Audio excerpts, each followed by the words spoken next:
Echo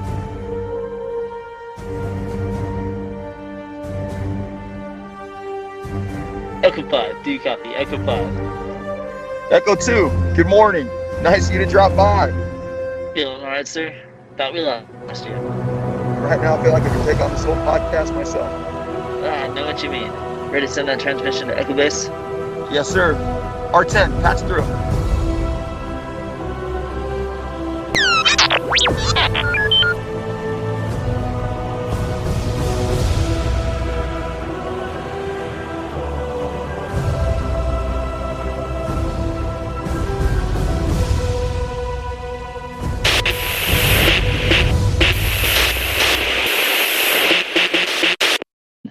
Hey guys, welcome to another episode of the Hoth Transmissions. Today we are going to be covering Andor episode 6, and this is going to be covering the heist.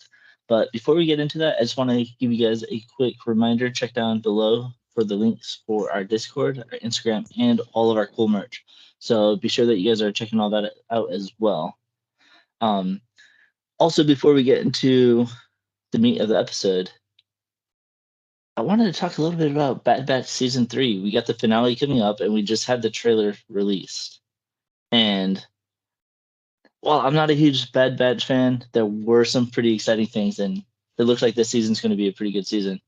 Have you seen the trailer yet, Sam? I have, yeah, and what a trailer to end it on. Like yourself, I'm not a huge Bad Batch fan, but seeing this trailer, with how season 2 ended, there's so many answers that are needed, and this just got my interest straight away. I feel like there's a little bit of a time jump because the way that they're narrating or something, or they throw in some like quotes from like the characters talking. It sounds like Omega's been captured for quite a while. Like they haven't been able to get her as quickly as they've been able to other characters in the past. Yeah, it does seem that there is a bit of a time gap in it, but then it could just be how they've edited the trailer together. So I'm going in it with an open mind and quite high hopes that it ends on a good note.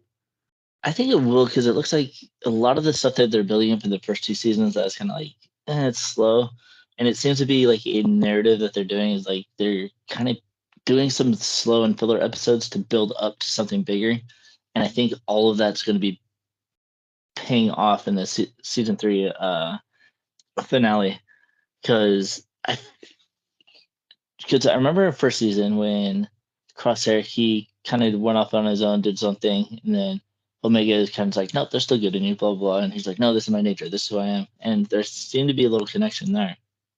And they kind of worked a little bit on it in season 2, and I feel her being captured, I think she's going to be close to Crosshair this season, and I think there's going to be a huge arc with those two. Yeah, I think that they might end up trying to do a prison break together, which may or may not end well for one of the characters, because I can't see many of the Bad Batch coming out of this alive. That's my thing too. I was like, okay, so they're ending the season. They're gonna probably pull a Kanan on this one. It's like, I'm wondering if it's gonna be Omega and Crosshair that survive, or they're gonna kind of do the whole character trope of bad character turns good and he redeems himself by sacrificing himself and dying, or he gets that turns back to the good, and then the villain comes in and kills him. It's like, I knew you. Bah. I wonder if they're going to do something similar to that, or if Crosshair and Omega might be the only two that survive. Yeah, it'll be interesting to see how it does end. Not to mention, they showed a character that is supposed to be dead. Yes, I wanted to mention this, but I wasn't going to, just in case. But how? Oh no, it's canon. It's got to be spoken about. So it brings up a lot of questions. What happened? Yeah. Have you read the book Dark Disciple? I've not read it yet. No, it's on my list of things to read. The same. And I think before season 3 comes out, I'm gonna have to just read it and read it a couple of times to make sure that I'm analyzing everything fully. Yeah, because Mrs. Sellers Ventress, not only is she alive, she doesn't have red lightsabers, and in the book she's supposed to be killed by Count Dooku. So Count Dooku's dead at this point. So I didn't catch it at first. My cousin had to point out. He's like, Count Dooku's dead. I'm like, oh crap, yeah, you're right. I'm like, so this happens after she's supposed to be dead. So she kind of makes a turn. So I'm wondering how they're gonna play it off as she comes back, because I think she, from what I understand, I haven't looked it up. This is my negligence and ill preparedness, but from what I heard, she was electrocuted by Count Dooku because she was trying to save Quinlan Voss. That's her. That's how I heard she died. I'm not 100% sure on that. I'll definitely be reading the book and I'll update it if that info is wrong. But I could see how she could survive that. Yeah. And then that's going to give a lot of fans a lot of hope for Mace Windu at that point too. People want Mace Windu back, don't they? So hopefully, one day we might actually get Mace back in Star Wars. See, I'm very indifferent on that. I was like, I'm not a huge Mace Windu fan. I think from sort of my point of view, I'd rather not have Mace back. He served his purpose to sort of helping turn Anakin to the dark side by not trusting him. And just being a complete douche. Yeah. And then, that should be it. I don't need to see any more of him. He kind of died a really good death, and that's how it should be left. Yeah, I agree. But this season, definitely excited for season 3 of Bad Batch for the finale. I'm kind of curious of what they're going to do with it and kind of how they're going to tie in Omega's role in the final of it. Yeah. Hey, she may even die, and maybe that'll set back the Empire on their whole cloning thing. That could be a thing, and why they're trying to get Grogu and all that stuff. So that could be a little tie-in as well. It would make sense, really, if she did die. Sort of, that the self-sacrifice to save Crosshair, and then the Bad Batch survive, and they go off and live by themselves doing their own thing, or they become another little cell of the rebellion. Yeah. Actually, I don't think the rebellion's really a big point at this point. We just have Saw Gerrera, but I'm not sure how prominent the rest of the rebellion is at this point, because this is like right after Order 66. So this is like still the beginnings. Yeah, so there's the beginnings of the rebellion. It started, but it's not full on yet. So it will be. I'm just excited for it for the whole of season 3. It's got a lot of promise, and it looks pretty exciting. But not as exciting as this episode of Andor. Oh my goodness. Oh man. Loved watching it again. A lot of suspense. So very cool. First point for me is it stuck to the one narrative for the most of the episode. There was no jumping backwards and forwards to different planets or, seeing different people. It was just the heist. It was a linear story, yeah, which is very cool. Yeah, because I know at the end of it, they kind of, it's like, okay, now that the heist is over, this is what's happening now. And I feel like the stories that the other characters had weren't quite as prominent as what the heist was. And if they jump to different narratives, I do believe that the suspense and the intensity of this episode wouldn't have been hit properly. Like, yeah, they did like jump backs to like the little ceremony that's going on, but I think that added to the suspense, because you got all this unsuspecting people over here, but right behind them in this facility, all this craziness is going on. Yeah. So I mean, it was most of the episode was set on Aldhani, and that's the key point that made this episode work so well for me was, you had the intercut of the villagers doing their little celebrations and chanting and stuff, but you are right, they had no idea what was going on behind behind the wall, and we could see it, but because it was just the linear story, it worked. It was a top tier episode. Yeah, and you get to see a little bit more about the characters. It kind of gave me the Rogue One feel. Yeah, because it's the same heist going into the was it a Scarif to get the Death Star plans, and one by one they kept getting picked off, and it was kind of maybe a little bit of foreshadowing with Cassian here at that point, because it seemed like everything's going well, but then one by one, boom, boom, boom. I mean, with Cassian at the beginning talking with Karras about, Karras was like anxious about his faith in the rebellion and everything, and Cassian, he can see, but he's also on edge, and he kind of snaps a bit, and I thought that was a really interesting direction to take the character, because we all know that by this point Cassian's been in situations where he's had to steal stuff. It's just why now is he more on edge? Like what's causing it? And as we're going through the episode, we get bits of answers but not the full thing, and the way it was done was just really well.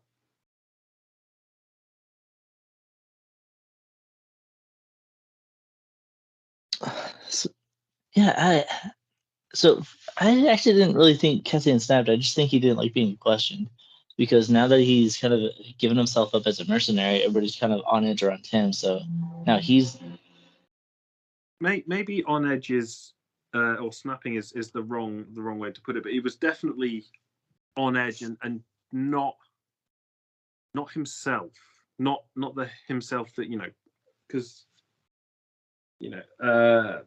Karras was just trying to communicate. He was just trying to talk, and Andor did seem a bit too snappy with it, but that's just how it came across to me. I feel like it might be more of the sense where he's kind of getting stuck with these rebels, and he doesn't want to be part of them, but he's got his own morals and ideals.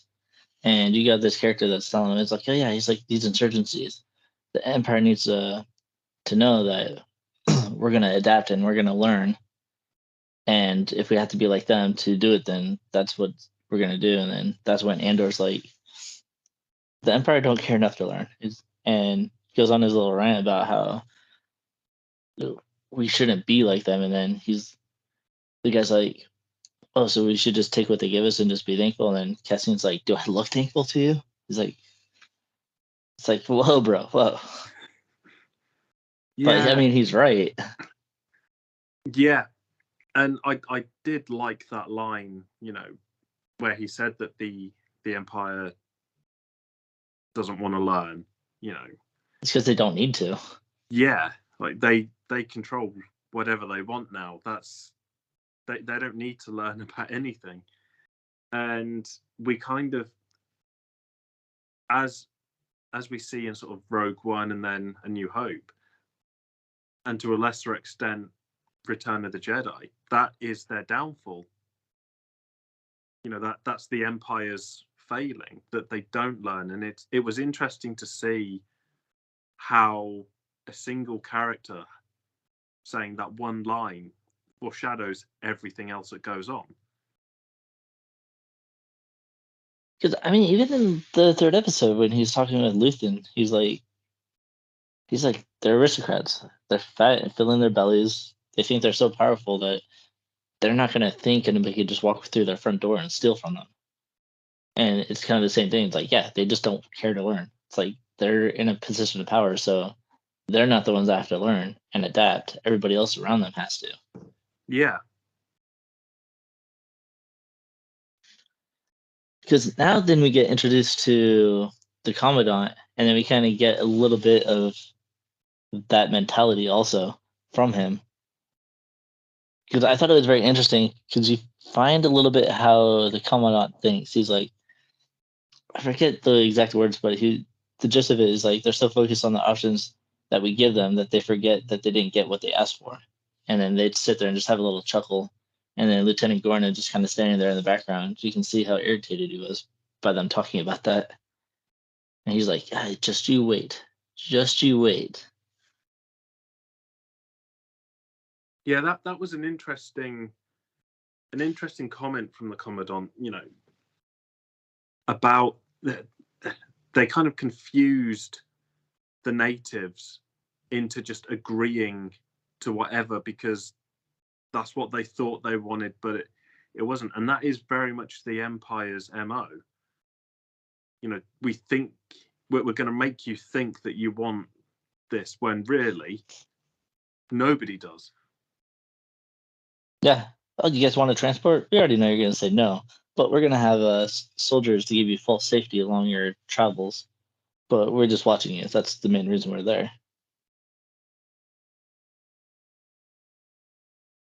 Yeah. And I mean, on the Commandant front, knowing that there's, he's got a family as well, that kind of humanizes the Empire higher ups, which, Yeah, I did find that very interesting. Because again, really, we kind of see the Empire as this big, faceless military authority.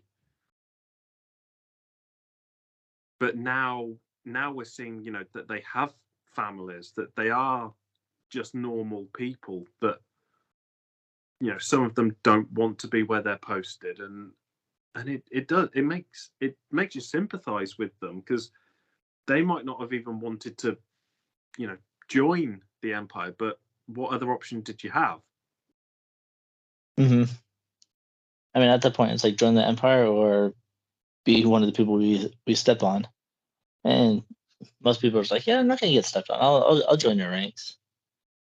But it seems like the Commandant was just all too eager for anything.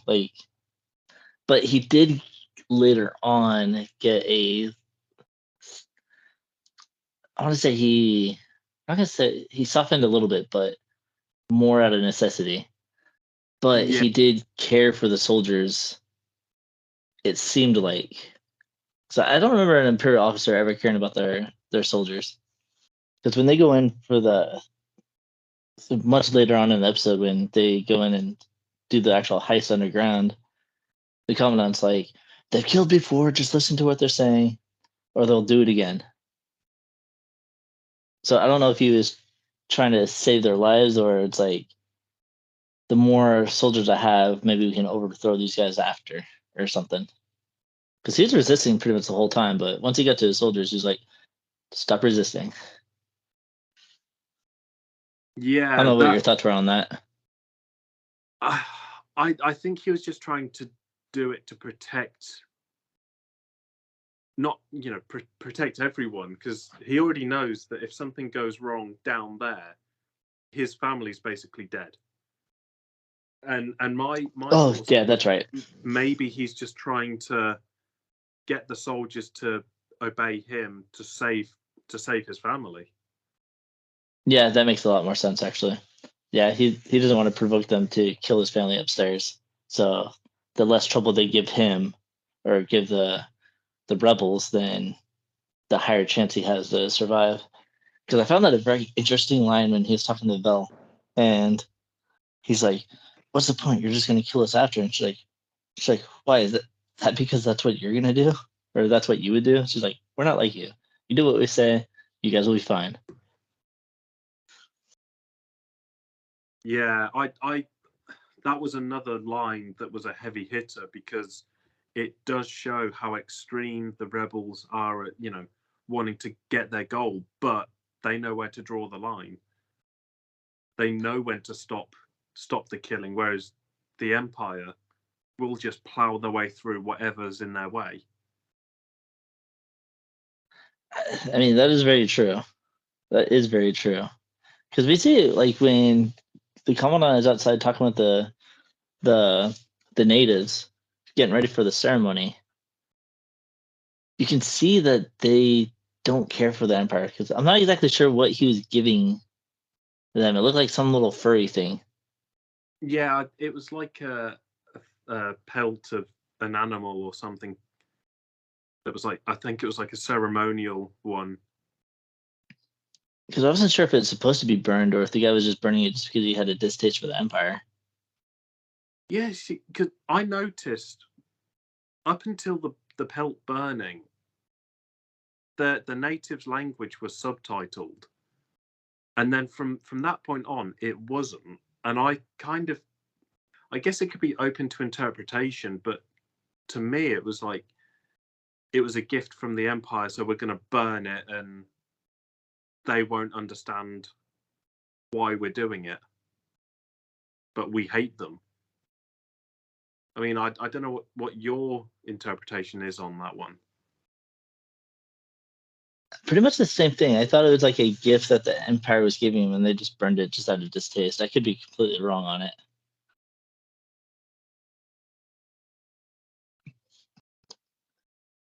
Oh no, okay. So what it was is, because now that I'm reading a little something on it, is the commandant and his family. They come down and they receive a hide of goat skin from the leader of the pilgrims.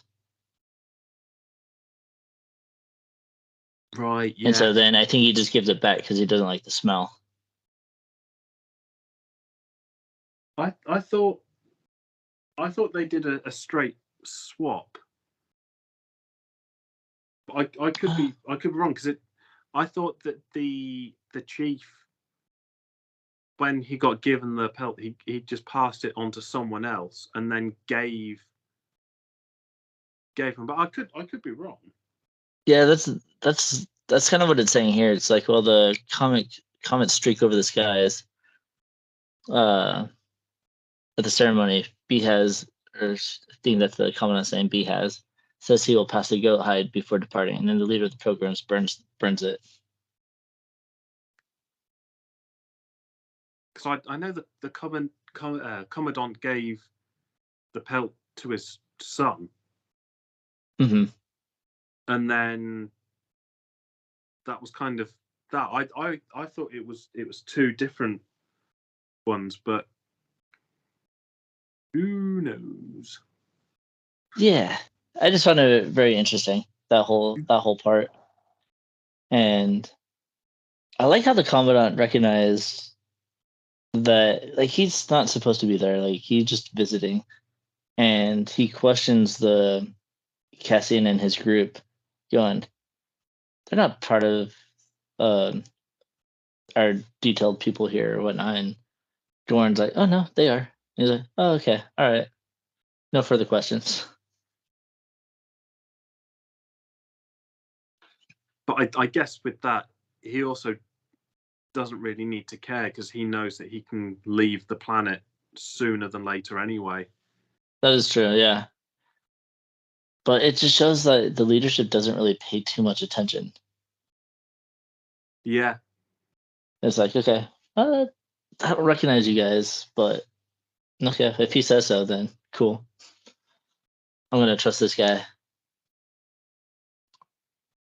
until right up until he gets a gun in his face as soon as they enter the facility. That whole entering the facility, oh my goodness, a lot of suspense. This is when all the suspense like begins. Like, you're feeling a little bit of the intensity as they're standing there trying not to be recognized or caught. And then once they get in and the guns come out, it's like, no. And then all the yelling goes. It's like, okay, this is cool. Yeah, you knew then it was starting, and things were going to happen pretty quickly. Even the build up to it, where you had one team marching in line and the other team setting up the comm blockers. It was like, have they checked in yet? No, there's nothing. Is everything okay? Like, what's going on? Is it still going ahead? And that it was a very suspenseful episode throughout. Yeah, I actually put that down in my notes because Vel, she looked like she was hesitating. Yes. Yeah. Or she was freezing up. Yeah. Having to be told to sort of get down and be like, are you here? Are we doing this? And I kind of want to know why there was the hesitance, because I don't think it was really touched on in this episode. I don't think so, but I mean, I think it was like the nerves from all the characters because you can kind of feel all of them very tense. And it's like, we're going through this. We're going through this. We've been planning this for months and we're finally doing this. And I felt like a lot of the anxiety was catching up to them at that point. And so that was the final decision for her because it seemed like all the other characters were like ready to do this, but she's like, okay, if I tell them we're good to go, this is it. And so I think she was weighing the option in her head, and she didn't have her friend right next to her, like talking to her. I'm curious if it would have gone differently. That's a fair point. Yeah. One thing that I did notice about Val was that when they was going down to where the shuttle was, she made Cassian go first, and I was kind of like, is that because she still doesn't trust him? And if anybody's going to get shot, it'll be him first, or That's how I took it. Yeah. But I think that was a great way to sort of direct the episode, was just, it was a heist movie where nobody really trusts anyone else, and you don't know what will happen to these characters. That is actually pretty funny that you mentioned that. This is it's a group of people doing a heist that don't even trust each other. And as we find out, one of them is already plotting something at the end and ready to take his chance for it. But it's very interesting because I'm not sure how to read Cassian at this point, because he killed on Ferrix. And in this, when he's facing people that he actually wants to kill, he's sitting there trying to defuse a situation because the one officer pulls out a gun and it's like, let the kid go, blah, blah, blah. And Andor's like, you know what, put the gun down. Nobody's going to die here. It's like, I feel like he would have been one of the people who's like, no, let's kill this guy. It's like, he's Imperial, kill him. Or maybe he just didn't want the kid to see someone die right in front of him. Yeah, that's the way that I took it. Was he didn't want to needlessly kill anybody, and I think when he did his first kill on in when we first meet him back on Ferrix, it was more of a it seemed more of like self-defense more than anything, and now he's he's trying to not kill if he doesn't have to. Mm-hmm. Until the end. Until the end. And then we get the Cassian that we're familiar with in Rogue One. Oh, you're going to slow me down? I'm going to shoot you. Because like, I don't want to get caught by the stormtroopers. Yeah. And so it kind of changes. I think that kind of like shows a little bit of his change. It's like, nope, I've got to do something. I'll kill to protect myself or the people that I think deserve protecting. But it's very interesting how the rest of this heist goes, because what's her face comes down the ladder, and immediately after Cassian's like, oh, no one needs to die here, boom, get shot. And it's like, yeah, well, I'm like, you just totally missed my speech. Yeah. I literally just said, no one's gonna die here. Earlier. Just a few seconds earlier would have been good. Yeah, you guys are gonna screw this whole operation up with all this random thing. But I mean, it makes sense for her. Like, she comes down the ladder, all she sees is an Imperial waving a gun. It's like, okay, someone's gonna get shot anyways. Might as well just be him, defuse because it probably could have gotten worse. Maybe he would shoot and then become a whole bloodbath right there, and maybe that was a necessary death. Yeah, and I mean, not everybody goes by Cassian's ideals either. So Mm-mm. Her approach might well be shoot first, ask questions later, whereas Cassian's like, I don't want to cause any issues. I don't want anybody to die.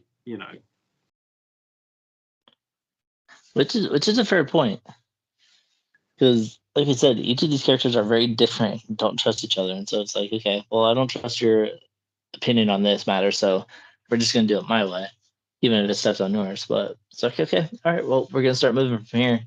And I liked that they continued to bring the intensity by them asking, okay, how much time do we got? What time are we at? Oh, we're behind. Okay, we got to move faster. Okay, we're going to stay behind. We're going to take these people. You guys go on ahead and we'll meet you up in a little bit. And I liked how I just like the way that she talks to the Commandant, because she's like, stop lying. Stop lying. She's like, I know you can get into the vault. We've studied this. Stop stalling. It's like, it's either do this or it's going to be a short night for you. Your choice.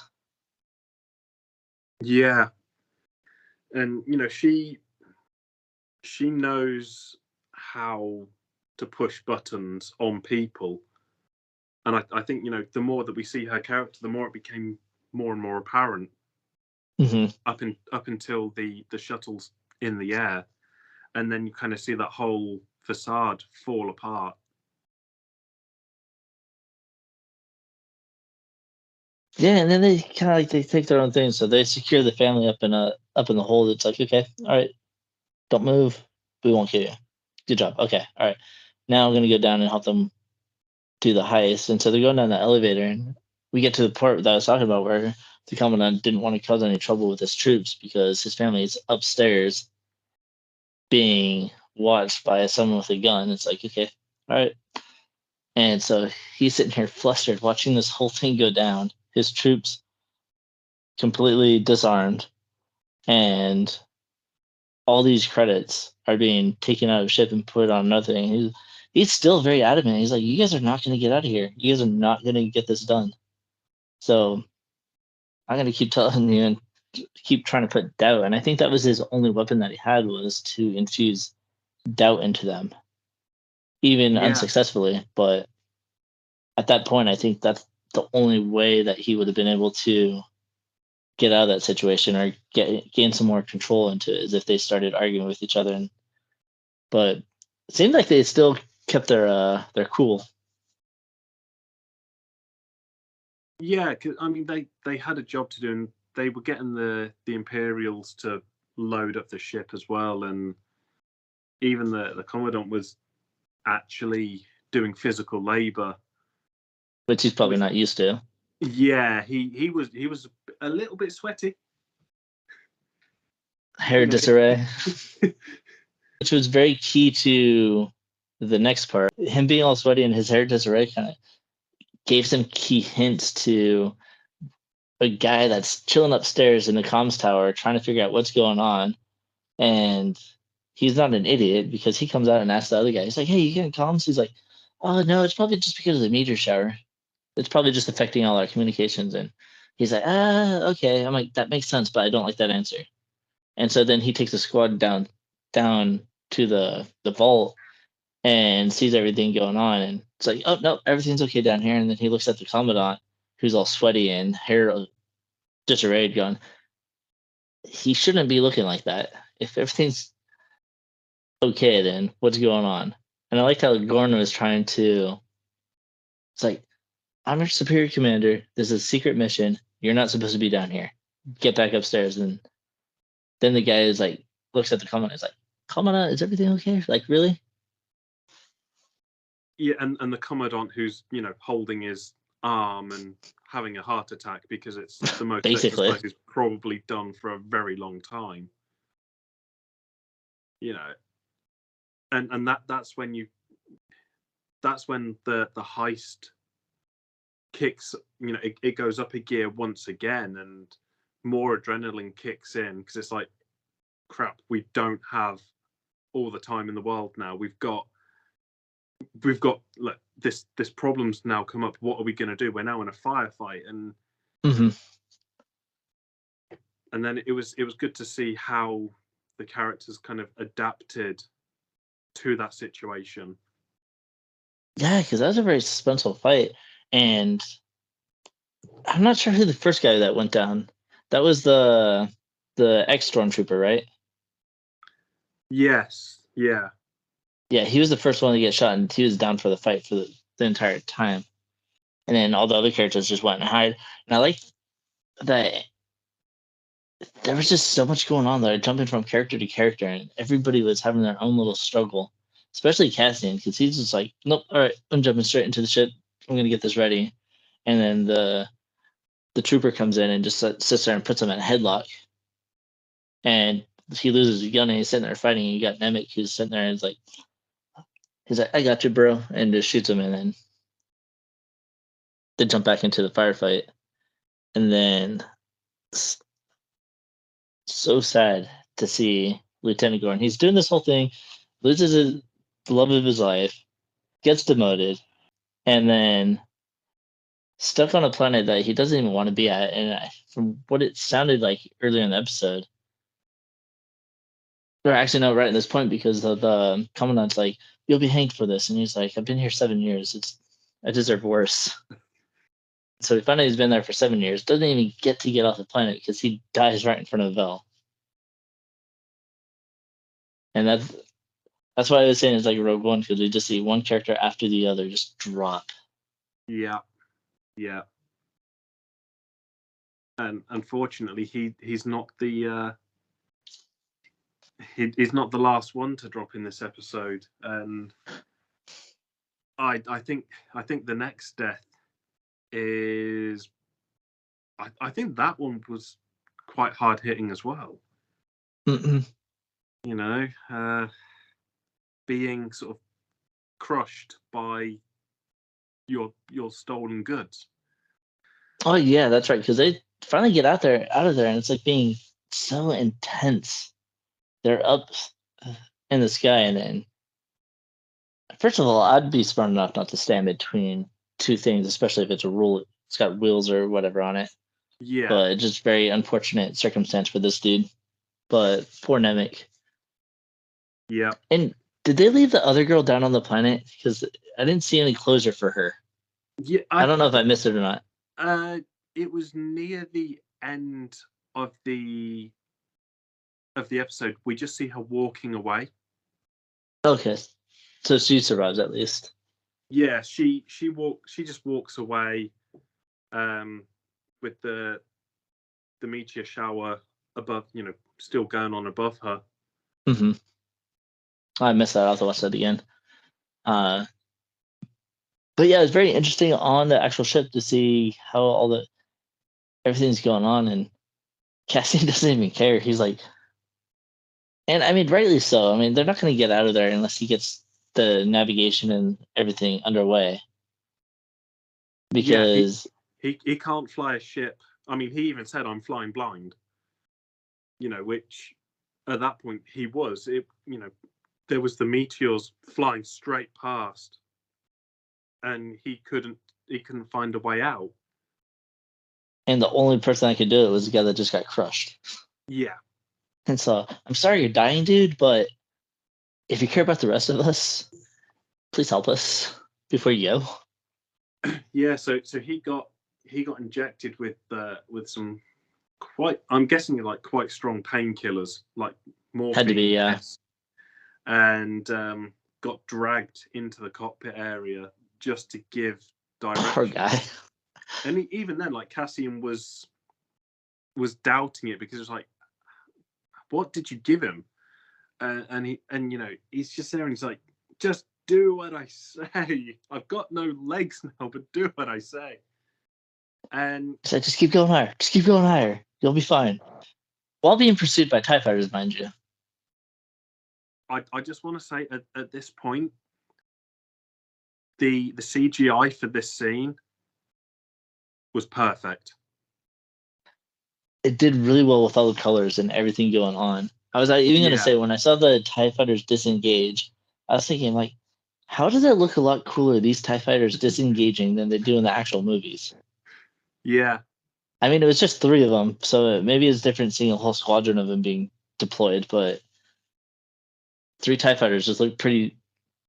It looked very smooth and very cool compared to what Yeah. I've seen in the past. And chasing that little ship through the meteor shower while trying to avoid said meteors. And then Which we know TIE fighter pilots suck at meteors. Yep. Yes. I mean, they did kind of a good job. If it wasn't for Cassian's maneuvering and everything like that, I think they would have been fine. It's just whenever they go after like a main character, they just can't seem to not crash into anything. Yeah. Because the characters are very good at cutting it close. But and it was interesting to see the front window panel cracking through the entire experience. I was like, oh, it's gonna break on them and they're gonna die. Yeah, I noticed that and I was like, oh, this adds like even more suspense to a already suspense filled episode. You know, one wrong move and that's it. They're all sucked out of the window or, you know, blown into a million pieces. They become part of the meteor shower at that point. So Yeah, it's cool to see, like, oh, sorry, go ahead. No, I was just going to agree and say, you know, that was really a really interesting thing to show, the cracks in the windscreen, and it adds to the suspense of it. Yeah, it's like the attention to detail that they put on this is just really cool. Like, I actually believe this was a heist that was happening. Like, Yeah, I almost forgot I was watching a show. Thought I was watching something on the news.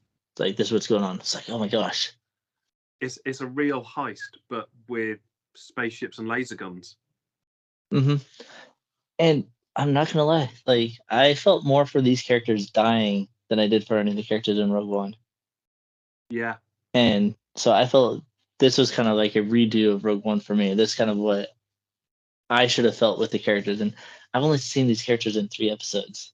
And I know Rogue One was a lot longer, but you had the same amount of characters, basically. And you got more story depth on them. I don't know, for some reason I just cared more about these characters than I did Rogue One. I'm starting to like Andor a lot better, obviously, but yeah, these characters seem to have a little bit more depth and a little bit more purpose. yeah. And I think on the Rogue One front, if they'd waited and done it as a series, akin to Andor, you know, all of that. Oh, it would have been so much better. Yeah, because you know, with Rogue One, you're kind of thrown straight into trying to figure out who these characters are straight away with no real backstory. Whereas with Andor, you've got the backstory of the characters. It might not be fully, but you get to feel for them more because you spend more time with them. And I think if Rogue One was going to be done now, it would be done as a series where you spend more time with the characters. Dude, I would have totally watched a whole Death Star heist. Yeah. I think that would have been really cool. The whole build up to it. It's like, all right, we're going to planet. We're recruiting these people, and here we go. Let's go. But I mean, it was good for what it was. I'm not a total hater on Rogue One, but I'm just saying, like, as far as like heists go and characters that just are introduced and killed off right away, I had a little bit more caring for these characters because you have an ex stormtrooper that is ready to go against the Empire. You got a couple rebels. You got Skeen, who lies about his brother to gain. So glad he dies. And then you got Lieutenant Gorn, who's had basically everything I described earlier and all the loss that he had. And Then you got Cassian, who we have a lot of story on, and it's just like, okay, the Tony Gordon just got shut down. Crap. Oh, the ex-stormtrooper, he just died. Sad. Nemec, he's just a kid and kind of very passionate about what he's doing for the rebellion. Oh, he just got crushed. And it's just like one after the other. It's like sad. Yeah. And, you know, it's not an episode that, even when it first came out, I was not expecting to see this much death of the main characters at this point. I thought it would have been, you know, maybe sort of one or two would have died, but to have most of the heist characters die was quite left field for me. I wasn't expecting it at all. I really liked it too, though, because it goes into the whole fact it's like they always say, oh, the main characters, they all have the plot armor, and the characters that didn't get as much attention are the ones that kind of survived and walked away. But it's the ones that we got to know are the ones that died. So it kind of had like a little reversal of what we're normally used to for character deaths. And so I like that aspect of it because you actually cared that they died. Yeah. Even though Skeen is a character that just comes off as very unlikable, he has his own agenda from what we find out. But he's not a complete uncaring character because if Vela wanted to drop Nemec off, she's like, he's dying, let's drop him off somewhere. It's like, we don't want to deal with that. And then Skeen is like, no. He's like, he's just a kid. Why are we going to drop off? Why are we going to give him a chance? I'm like, there's a planet with a doctor right over here. We can go over there just for a little bit. And he seemed to care more about people than their supposed leader is supposed to. Yeah, so I thought that kind of twist on Skeen's character, you know, fighting for the kid's life, you know, I thought that was a pretty interesting turn, because it's not one that we've really seen him do. You know, he's always been this tough guy that, well, like you say, you know, he has his own agenda, but then he's literally, you know, ready to fight to get the kid to the hospital. And in the end, Andor's just like, I'm flying the ship. Where's the doctor? We're going there. And then Skeen turns back to his normal self. I mean, yeah, they get down and they drop down to the doctor, and then you kind of see this guy is trying to see something in Cassian that Cassian is not ready to accept yet. Yeah. Because this guy's like, yeah, the mom you got from camp, I could tell you were a lot like me, and that's kind of why I've been giving you such a hard time, because I'm trying to figure out, and it's kind of what we were talking about in earlier episodes. And he kind of says, kid's in there. Vel's watching over him. She's finally taking the leader role and staying with him. Just me and you just chilling out here. I'm like, we got the ship here. There's roughly 80 million credits on there. Split it 40-40. You know how to fly the ship. I don't, so we can fly to a spot. We'll lay low for a while, and then we'll separate. And 40 million is enough for me to forget you. And I kind of got the vibe that Skeen was just using him to fly the ship to get him where we want, and then he'd turn on him and shoot him there. That's kind of the vibe I had. Or I don't know if you think he would have actually honored his deal 40-40. Oh, hell no. No, he would have shot Cassian straight away. Yeah. I mean, it's kind of that stereotypical heist movie trope where at the last minute, you know, they think they're all good, and then one of them turns on the other. Mm-hmm. Kind of reminds me of the beginning of The Dark Knight. Yeah. Yes. They did the bank robbery, and it's like, oh no, I was told to kill you. Boom.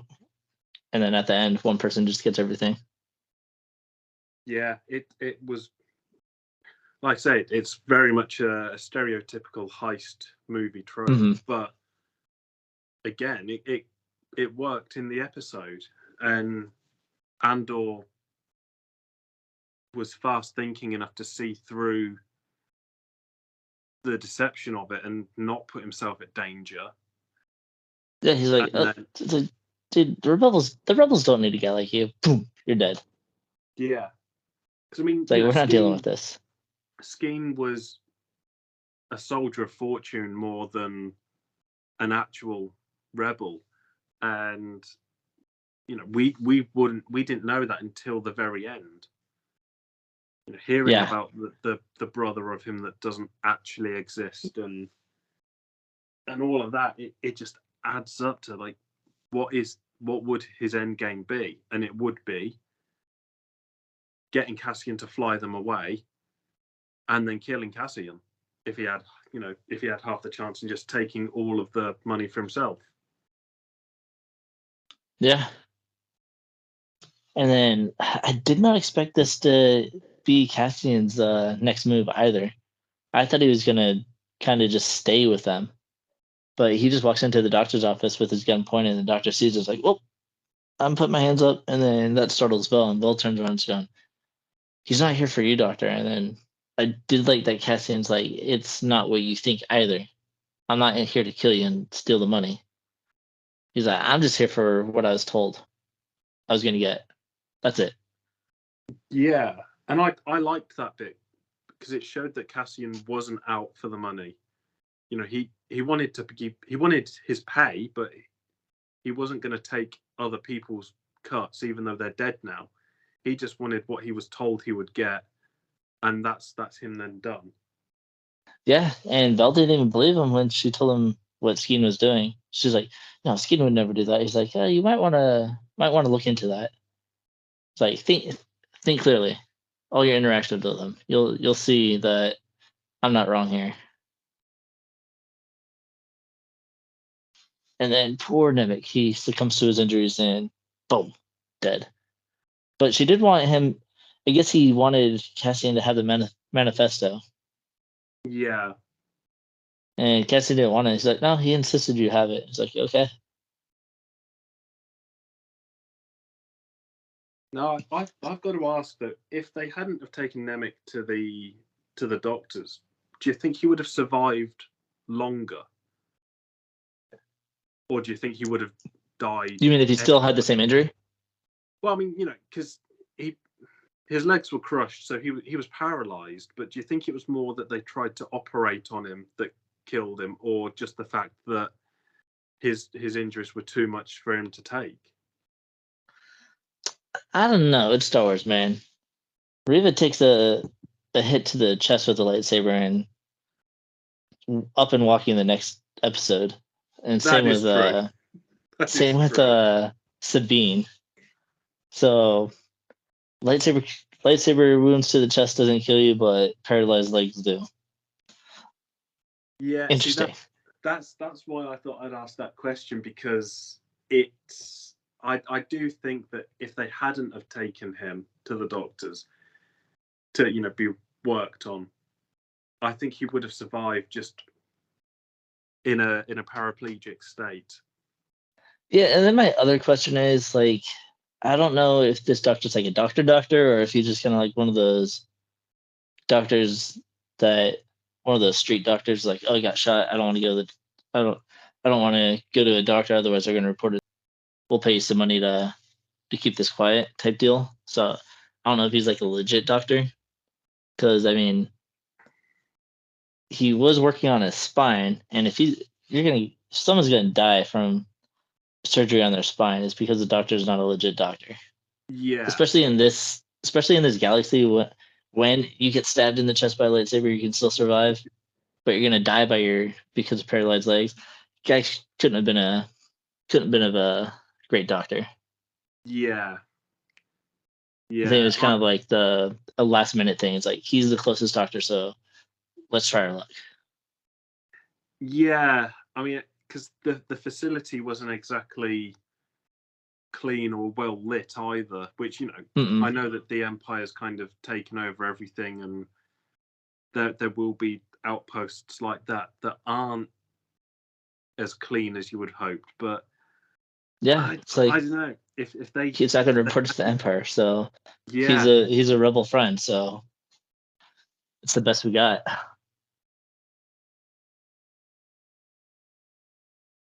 yeah. But it's interesting that Andor leaves after that, though. Yeah, and he gave Val the Kyber crystal, saying to give it back to Luthen. Oh yeah, that's right. Because It's like, give this back to your friend. His job's done to him. He's got his pay. That's all that matters to him. He's kind of got this Han Solo feel going for me right now. He's like, I'm here to help. I'm here to get my money. I'm not trying to join the rebellion. I'm just here for the money, and then I'm leaving. And then Han Solo ends up coming back, and so does Andor, apparently. So yeah, that's an interesting parallel that I didn't think about that. I just thought of it right now as we were talking about him and just here for the job and for the money and stuff has started clicking or started paralleling for me.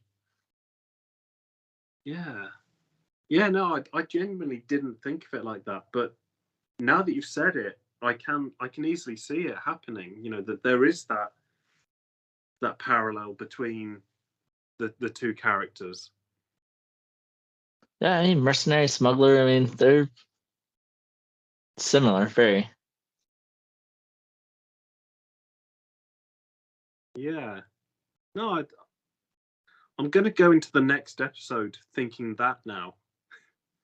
Yeah, because I'm gonna do the same as well, because I know he's not coming back willingly to the rebellion, but things are gonna start moving in a way that rebel insurgencies are gonna start coming up that he's gonna be a part of. So it's his destiny, it's his fate. He's a good guy. He wants the best. He hates the Empire, and he's a good soldier. So he realizes his skills are going to be something that's going to be useful, and he's probably going to see a lot more things that's going to make him hate the Empire to really kind of push him more into that role. Yeah. And so that's what I really like about the show, is because it's showing you like the beginnings of this character, and you get to see the little things that are clicking in place that's going to move him onto the path that we see later on. And so it's really cool to see that character development.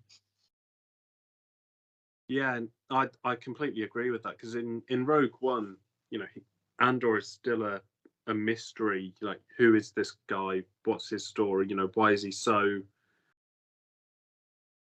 He's one thing one minute and then a complete opposite the next. And with the series, it's coming out, it's showing why he is like he is.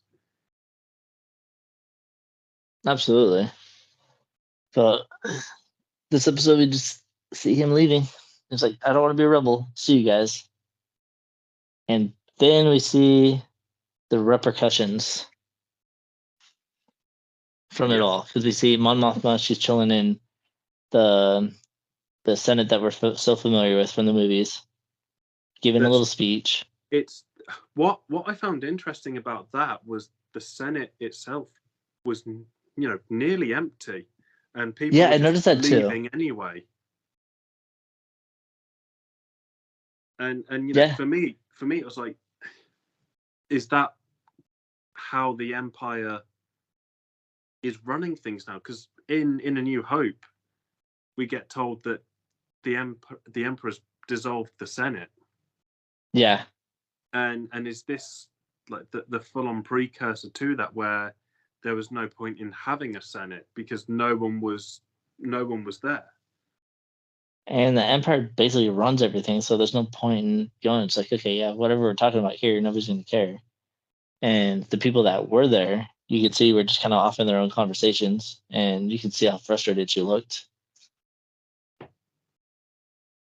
And I will say that this is the one Mon Mothma scene in the last 3 episodes that I was happy to have, because it shows her frustration with everything.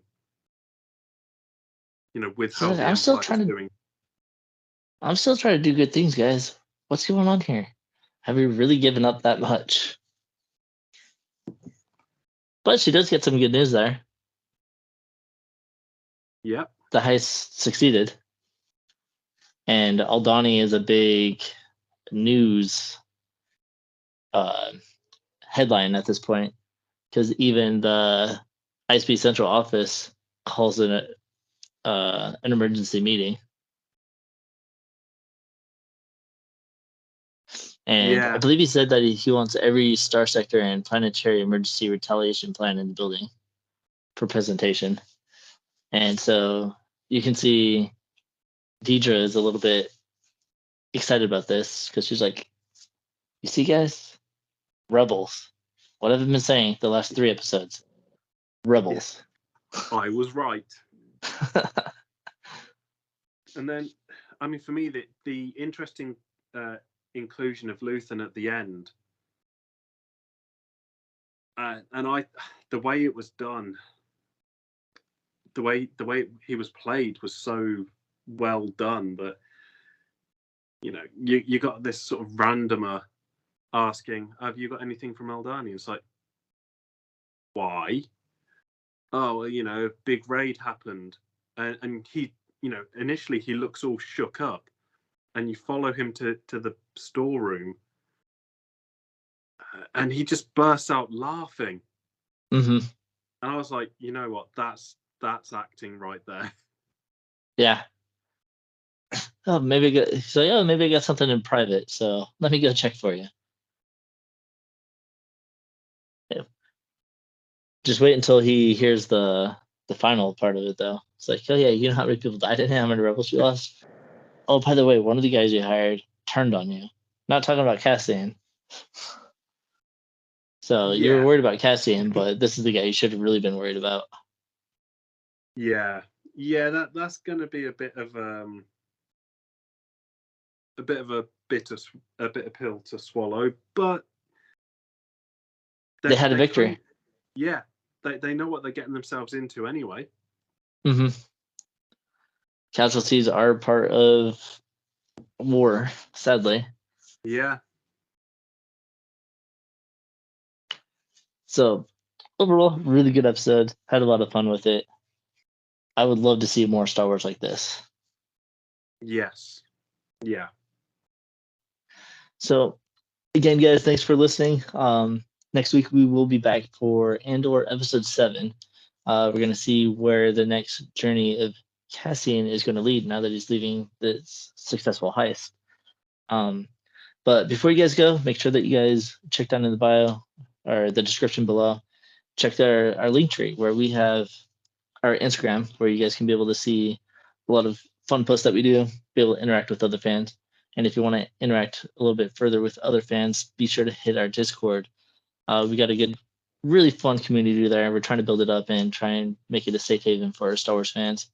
Because who doesn't like talking Star Wars, And also in our link tree, we have links to entertainmentearth.com, which has a bunch of collectibles for like Black Series lightsabers and a bunch of other cool collectibles I think you guys would like. And then we also have our own clothing link down there for Teespring, where we've done some designs of our own Star Wars characters. And while we're talking about Andor and Rogue One, we did actually design a shirt for Rogue One, which I think you guys will like. So be sure to check it out. Even not for you, it's good for presents, good for birthdays, all that fun stuff. So we will catch you guys again next week. So may the Force be with you always.